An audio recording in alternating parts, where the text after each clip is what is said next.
ತಮಿಳ್, ತೆಲುಗು, ಹಿಂದಿ ಎಲ್ಲ ಸಿನಿಮಾನು ಡೈರೆಕ್ಟ್ ಆಗಿ ಮಾಡಿದ್ದೀನಿ ನಾನು. ಇಡೀ ಭಾರತ ದೇಶದಲ್ಲಿ ಹೆಚ್ಚಾಗಿ ಅಗೇನ್ಸ್ಟ್ ಸೆಂಟ್ರಲ್ ಬೋರ್ಡ್ ಫಿಲ್ಮ್ ಸರ್ಟಿಫಿಕೇಶನ್ಗೆ ಕೋರ್ಟ್ಗೆ ಹೋಗಿರೋ ವ್ಯಕ್ತಿ ನಾನೇ. ಆ ನೋವು ನನಗೆ ಗೊತ್ತು, ಏನು ಪ್ರಾಬ್ಲಮ್ ಎಲ್ಲ ಅನುಭವಿಸಿದ್ದೀನಿ ಅಂತ.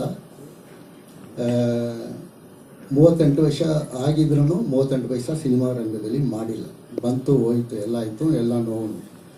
ನಾವು ಪೆನ್ ಇಟ್ಕೊಂಡು ಸಿನಿಮಾಗೆ ಬಂದಿರೋದು, ಜೊತೆಗೆ ದುಡ್ಡನ್ನು ಹಾಕಿ ಆ್ಯಸ್ ಎ ಪ್ರೊಡ್ಯೂಸರ್ ಆಗಿ, ರೈಟರ್ ಆಗಿ ಈಗನೂ ಸಿನಿಮಾ ಮಾಡ್ತಾಯಿದ್ವಿ.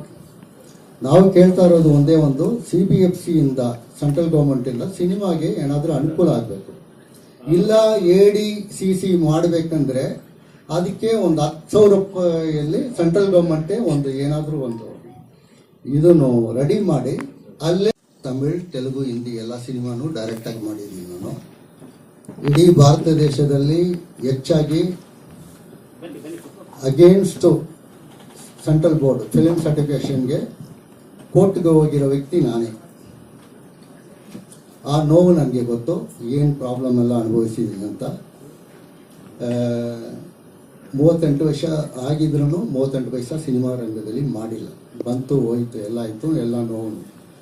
ನಾವು ಪೆನ್ ಇಟ್ಕೊಂಡು ಸಿನಿಮಾಗೆ ಬಂದಿರೋದು, ಜೊತೆಗೆ ದುಡ್ಡನ್ನು ಹಾಕಿ ಆ್ಯಸ್ ಎ ಪ್ರೊಡ್ಯೂಸರ್ ಆಗಿ, ರೈಟರ್ ಆಗಿ ಈಗನೂ ಸಿನಿಮಾ ಮಾಡ್ತಾಯಿದ್ವಿ. ನಾವು ಕೇಳ್ತಾ ಇರೋದು ಒಂದೇ ಒಂದು, CBFCಯಿಂದ ಸೆಂಟ್ರಲ್ ಗೌರ್ಮೆಂಟಿಂದ ಸಿನಿಮಾಗೆ ಏನಾದರೂ ಅನುಕೂಲ ಆಗಬೇಕು.